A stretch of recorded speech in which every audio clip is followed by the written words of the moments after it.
नमस्कार दोस्तों, कैसे हैं आप सभी का स्वागत है आपके अपने चैनल राजीव कॉम्पिटिटिव क्लासेस में। दोस्तों, आज का वीडियो बिहार के सभी शिक्षक साथी के लिए इम्पोर्टेंट होने वाला है, तो वीडियो को ज़्यादा से ज़्यादा शेयर कीजिएगा और हर एक शिक्षक के पास हर एक ग्रुप में इस वीडियो को शेयर कीजिएगा।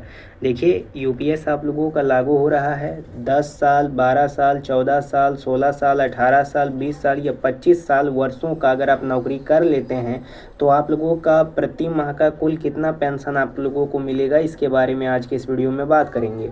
यूट्यूब पर पहली बार सभी वर्षों एक साथ मैं आप लोगों को बताने वाला हूं, यानी 10 साल नौकरी करते हैं तो कितना मिलेगा, 12 पे कितना मिलेगा, 14 पे कितना मिलेगा, 16 पे कितना मिलेगा, 20 या 25 पे कितना मिलेगा। सभी बिहार के शिक्षक के लिए वीडियो काफ़ी ज़्यादा ज़रूरी है, इसलिए ज़रूर इस वीडियो को देखें अंत तक और ज़्यादा से ज़्यादा शेयर कीजिएगा।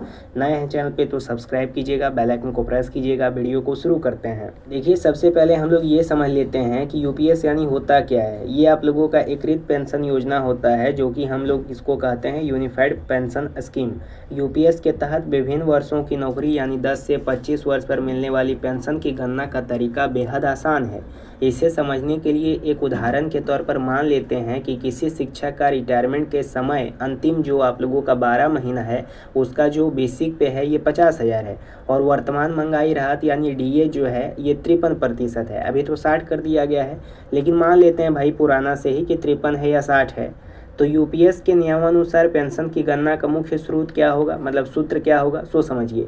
बेसिक पे जैसे आप लोगों का अंतिम 12 महीने का जो औसत बेसिक पे है, तो नौकरी के कुल वर्ष में अगर इसको हम कर देते हैं इंटू 2 और इसको डिवाइड कर देते हैं 100 से, तो 25 वर्ष या उससे अधिक की नौकरी पर सीधे 50% बेसिक पेंशन मिलता है।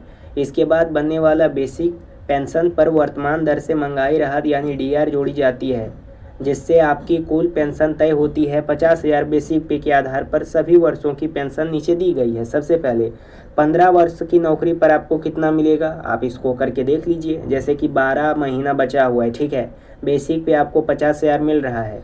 15 से मल्टीप्लाई कर देंगे 2 को, डिवाइड कर देंगे 100 को, तो मूल पेंशन आपका होगा 15,000।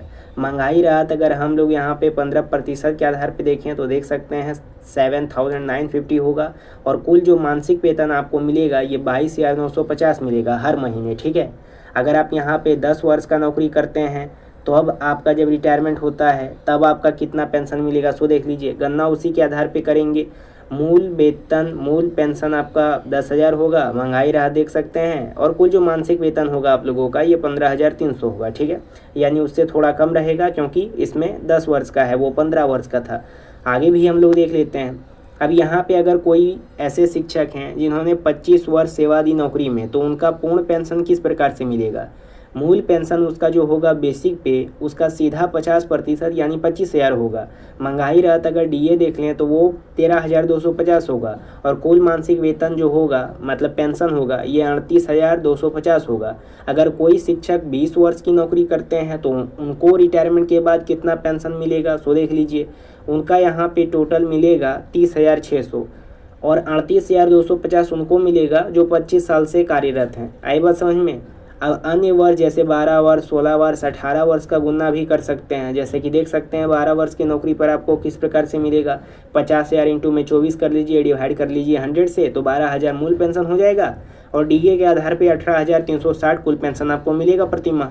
14 वर्ष की अगर आप नौकरी करते हैं तो वही कीजिएगा आप लोग यहाँ पे, और उसके बाद फिर आपको टोटल जो कुल पेंशन मिलता है 21,420 मिलता है पर माह। 16 वर्ष की नौकरी पे कीजिएगा तो आपको मिलेगा 24,480। 18 वर्ष की नौकरी पे कीजिएगा तो अब आपको मिलेगा 27,540। तो इस प्रकार से टोटल आप लोगों का कैलकुलेशन बनाया गया है कि अगर आप इतने साल तक नौकरी करते हैं तो इतने बेसिक पे आपको मिलेगा पेंशन के रूप में। अब मैं एक डाटा आप लोगों के लिए क्लियर कर देना चाहता हूँ। देखिए, अगर वैसे शिक्षक जो भी शिक्षक साथी हैं आप रिटायर होते हैं तब तो आपको इस प्रकार से सैलरी दिया ही जाएगा, लेकिन हमेशा एक बात याद रखिए कि आप यहाँ पे एनपीएस ओपीएस के थ्रू भी ले सकते हैं सैलरी। जैसे ओपीएस पहले था लेकिन उसको बंद करके एनपीएस ला दिया गया सेंट्रल लेवल पे, स्टेट लेवल पे, लेकिन कभी कभी हर बार शिक्षा का मांग ऐसा होता है कि ओपीएस लागू होना चाहिए क्योंकि उसमें हमें अधिक से अधिक लाभ मिलता है। तो इस कारण से आप क्या कर सकते हैं, लमसम और मैक्सिमम के दौर में आप डायरेक्ट भी अब यहाँ पे रिटायरमेंट का सारा पैसा ले सकते हैं। ठीक है, कई सारे ऐसे शिक्षक होते हैं जो रिटायरमेंट का पैसा महीने दर महीने लेते हैं।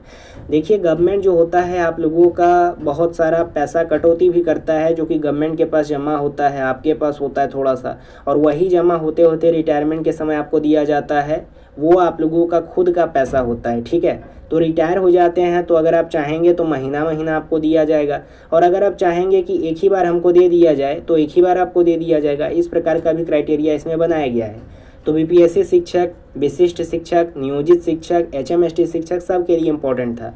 अभी इस प्रकार से किनको मिल जाएगा? बीपीएससी वाले तो नए नए मालूम हैं, खास करके यहाँ पे जो सबसे पुराने नियोजित वाले हैं, विशिष्ट वाले हैं, एचएमएसटी हैं, उनको इस प्रकार से मिलेगा। आगे चल के जब 10 साल, 12 साल, 15 साल, 18 साल, 20 साल, 25 साल के होंगे तब आप लोगों को इस प्रकार से मिलेगा रिटायरमेंट, जब आप लोगों का होने लगेगा 60 वर्ष में। तो इस प्रकार से यूपीएस के बारे में आप लोगों को इस वीडियो में समझाया गया। आई होप आप लोगों को अच्छे तरीके से समझ में आ गया होगा कि 10 साल के रिटायरमेंट पे 12 साल, 15 साल, 18 साल, 19 साल, 20 साल, 25 साल पे कितना मिलेगा। अगर आप नए हैं चैनल पे सब्सक्राइब कीजिएगा, बेल आइकन को प्रेस कीजिएगा, इस वीडियो को ज़्यादा से ज़्यादा शेयर कीजिएगा। धन्यवाद।